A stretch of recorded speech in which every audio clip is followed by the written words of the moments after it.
They asked one of Lena's friends, Maya, to help them, telling her lies about Lena. Maya, believing these lies, agreed. She put the harmful thing in Lena's food. But luck was on Lena's side. As Lena sat down to eat, she accidentally knocked the bowl, and the food spilled on the ground.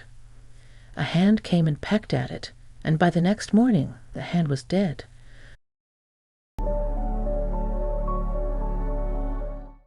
Once upon a time, in a small village nestled in the heart of an African wilderness, there lived a girl named Lena. Lena wasn't just an ordinary girl. She was like the morning sun, brightening everything around her. Her beauty was so rare that it made the birds sing louder and the flowers bloom brighter. People from neighboring villages would journey miles just to catch a glimpse of Lena. Her smile was a treasure, and her laughter a melody that danced in the wind. Men of high standing, from chiefs to wealthy traders, would visit Lena's parents, bringing gifts of beads, gold, and money. They said it was an honor just to be in the presence of such beauty. Lena's parents, simple farmers, were overwhelmed by this attention. They had never imagined that their daughter would become the pride of the village. Her father, who worked the land with strong hands, and her mother, whose voice was as sweet as honey, treated Lena like a gem. They knew she was special, a blessing from above. In the village, every new day brought stories, but Lena was a story of her own. From the elders sharing tales under the baobab tree to the children playing near the stream, everyone knew of Lena. They didn't just admire her for her looks. It was her kindness that warmed their hearts. Visitors left with stories of Lena, spreading her fame far and wide. However, things began to change in Lena's village. The women started feeling jealous of her. They would whisper quietly when Lena walked by, their smiles turning into frowns. They didn't like how Lena's beauty made them feel less important. The men in the village couldn't stop talking about Lena. They would come home and tell their wives and daughters things like, "Why don't you dress like Lena?" Or, "Lena carries water so nicely." These words hurt the women and their daughters. They felt inadequate because of Lena. Then something significant happened. A man in the village named Jonas left his wife because of something she said about Lena. His wife had called Lena's beauty bad luck. Jonas got very angry, saying, "No one in my house will say bad things about Lena," and sent his wife back to her family. This made the women even more upset. Lena, unaware of all this, continued to live her life. But around her, a storm was brewing. The women in the village were getting more and more upset, and this was going to change Lena's life a lot. The village was not a happy place anymore because of all the jealousy towards Lena. Whispers about Lena turned into stories that weren't true. People started saying Lena's parents got her from the river spirits. They said this because Lena's parents had no children for 7 years, and then Lena came, beautiful like a spirit. These stories spread from one hut to another, growing wilder like a fire. The women, their hearts heavy with envy, started to plan against Lena. They met in secret places where no one could hear them. "We must do something about Lena," they said. "She has taken away our peace." They thought of ways to make Lena leave the village. One day, they came up with a plan. They decided to put something in Lena's food, something that would make her sick. They thought, if Lena is gone, our husbands will look at us again, and our daughters will be noticed. They asked one of Lena's friends, Maya, to help them, telling her lies about Lena. Maya, believing these lies, agreed. She put the harmful thing in Lena's food. But luck was on Lena's side. As Lena sat down to eat, she accidentally knocked the bowl, and the food spilled on the ground. A hand came and pecked at it, and by the next morning the hand was dead. Lena never knew about this. She thought it was just an accident. But in the village, the women were shocked. Their plan had failed. They knew they had to be more careful next time.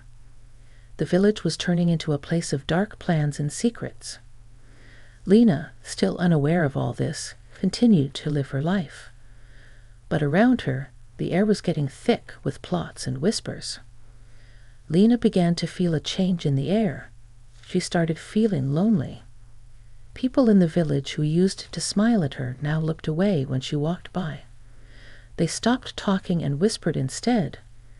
Lena felt like she was all by herself, like a lone tree in a big field. She saw how the women in the village looked at her. Their eyes were not kind anymore. They looked at her as if she had done something bad. The men still liked her, but now it made her sad, not happy. She would sit alone by the river, watching the water and wondering why everyone was acting so differently. Her heart was heavy, like it was full of rocks. The village was not the same for Lena anymore. Every day, the women's whispers and cold stares grew worse. They would glare at her as if she was a bad woman. Lena's parents started to worry. They heard things from other villages talk about plans to make Lena leave. Her mother would say, "Be careful, Lena. The village is not safe for you anymore." Her father would look out the window with a frown, his heart troubled. One day, Lena overheard some women talking. They were planning something bad against her. This scared Lena. She realized she couldn't stay in the village any longer. It was too dangerous. That night, she made a tough decision. She decided to leave the village, the only home she had ever known. Early the next morning, before the sun rose, Lena packed a small bag. She took only what she needed: a little food, water, and a blanket. She looked at her parents sleeping peacefully. She didn't want to wake them. She knew they would try to stop her. With tears in her eyes, she left a note. "I will be safe. I love you both." Lena stepped into the cool morning air. She walked away from the village, her heart heavy. She walked for hours, the sun climbing higher in the sky. The village disappeared behind her, and the forest grew thick around her. However, what Lena didn't know was that as soon as she left the village, she was being followed by someone. In the village, there was a hunter named Malachi. He was known for his bravery and strength. Malachi was not just any hunter. He was the most skilled in the village, and many admired him. He was tall and strong, with eyes that saw everything in the forest. Malachi had always noticed Lena. He saw her kindness and her gentle heart. He knew about the troubles in the village and how the women treated her. When Lena left the village, Malachi decided to follow her. He wanted to make sure she was safe. In the forest, Lena found a small clearing. It was peaceful, with birds singing and a little stream. Here, she decided to build a shelter. She found sticks and leaves, working hard to build a little hut to keep her safe. It wasn't much, but it was hers. At night, Lena would listen to the sounds of the forest. It was lonely, but she felt safer than in the village. Lena's new home was simple.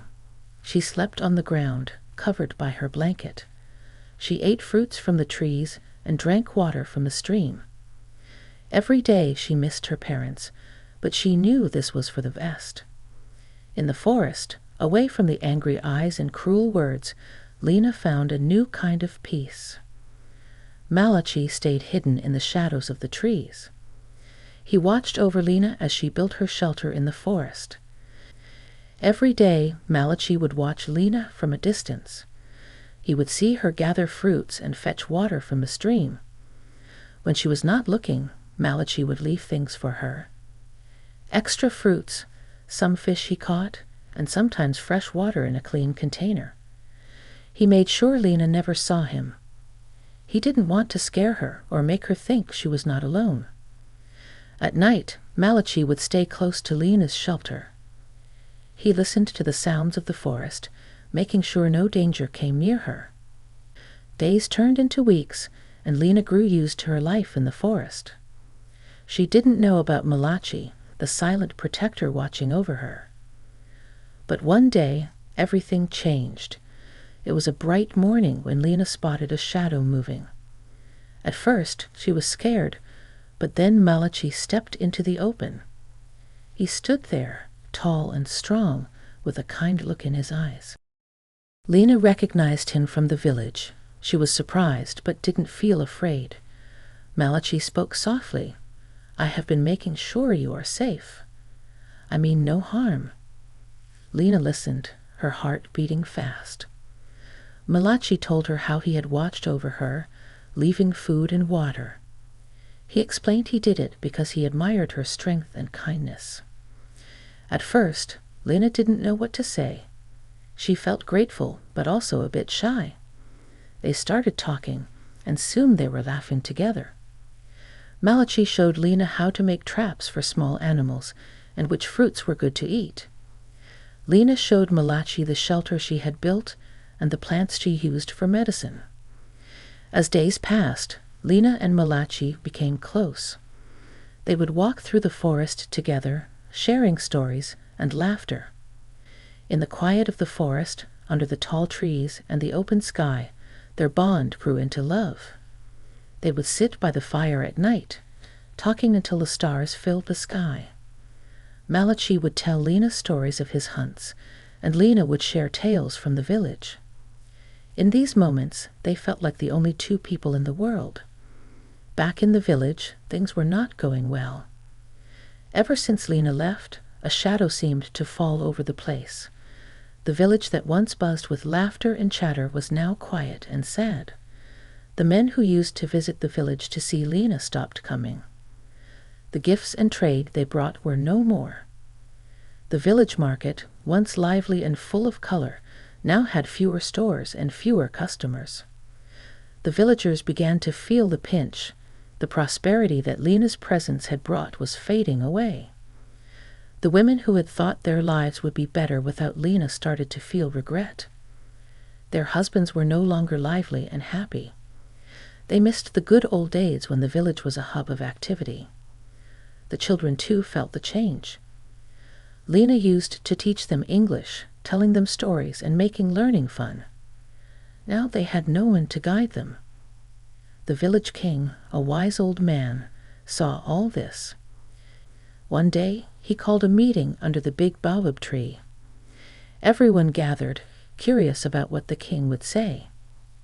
He stood up, his face serious. "We thought we were removing a problem when we let Lena go, but we were wrong. She was not just a girl. She was a blessing to this village. Since she left, look at our village. Our market is dying, our children are losing their way, and there is no joy in our hearts." The villagers listened, their heads bowed. They knew the king was right. The king continued, "We must bring Lena back." So the king decided that instead of the men going into the thick forest to bring back Lena, the women, who were the ones who pushed her away, should go and find her. The women, reluctant at first, agreed, knowing they had a big task ahead. The next morning, a group of women from the village set out on their mission to find Lena. They walked with heavy hearts, each step a reminder of their actions that had driven Lena away. The journey was not easy. The women, used to the comfort of the village, found the forest paths rough and tiring. As they walked, they talked. At first, it was just about the task at hand, finding Lena. But as the miles stretched, their conversations turned deeper. They began to share their feelings of guilt and regret. "We never thought it would come to this," one woman said, her voice low. "We were so caught up in our jealousy that we couldn't see the truth." The further they went into the forest, the more they realized how wrong they had been. Lena had been a blessing, not a curse. On the third day, as they pushed through a particularly dense part of the forest, they saw a small clearing. There, right in the middle, was a simple shelter made of sticks and leaves. They approached slowly, their hearts pounding. Could this be where Lena was living? They called out gently, "Lena, it's us. the women from the village. There was a moment of silence, and then Lena appeared. She looked different, stronger and more confident, yet there was a weariness in her eyes. The women saw how Lena had been living: the small fire pit, the woven mats, and the little stream that ran nearby. They realized the courage it had taken for her to survive here all alone. One by one, the women spoke. They apologized for their actions, for the hurt they had caused. "We were wrong, Lena," they said. "The village is not the same without you. We need you to come back." Lena listened, her emotions a mix of surprise, sadness, and a flicker of hope. "Lena, please come back with us," they pleaded. "The village needs you. We were blind to your worth, but now we see. Without you, our village has lost its way." Lena listened, her heart torn. Part of her longed for the familiarity of the village, for her parents and the life she had left behind. But another part feared returning to the place where she had felt so much pain. She spoke hesitantly. "I don't know if I can come back. I was hurt deeply. How can I be sure things will be different?" One of the women stepped forward. "Lena, we promise things will change. We have seen the error of our ways. Your beauty is not a curse, but a gift to be treasured." Lena thought for a long moment, the weight of their words sinking in. Finally, she said, "If I return, I do so on one condition. I will be treated with respect, not just as a pretty face, but as a member of the village with my own thoughts and feelings." The women nodded eagerly, agreeing to her terms. "We promise, Lena." The day Lena returned to the village was like the dawn of a new era. She wasn't alone. By her side was Malachi, the hunter who had watched over her in the forest. The villagers gathered around, their faces bright with smiles and eyes sparkling with joy. They cheered and clapped as Lena and Malachi walked through the village. It was a celebration of her return, a welcome that was warm and heartfelt. Lena looked around at the familiar faces, now shining with genuine affection and respect. She felt a surge of emotion, realizing how much she had missed her home. The bitterness of the past was replaced by a hopeful future. The village had learned a valuable lesson, and Lena had found her place again among her people. In the days that followed, Lena noticed the change in how she was treated. People listened when she spoke, valuing her opinions and thoughts. Her beauty was still admired, but it was no longer the only thing people saw. They saw Lena, the person, wise and kind-hearted. The village began to thrive again. The market buzzed with activity, children's laughter filled the air, and the sense of community was stronger than ever. She started teaching the children again, infusing new life into their learning. And so everything came back to normal in the village. You see, in the end, this story teaches us that being jealous and envious can cause a lot of trouble. It shows us that everyone is special in their own way and should be appreciated for who they are, not just how they look.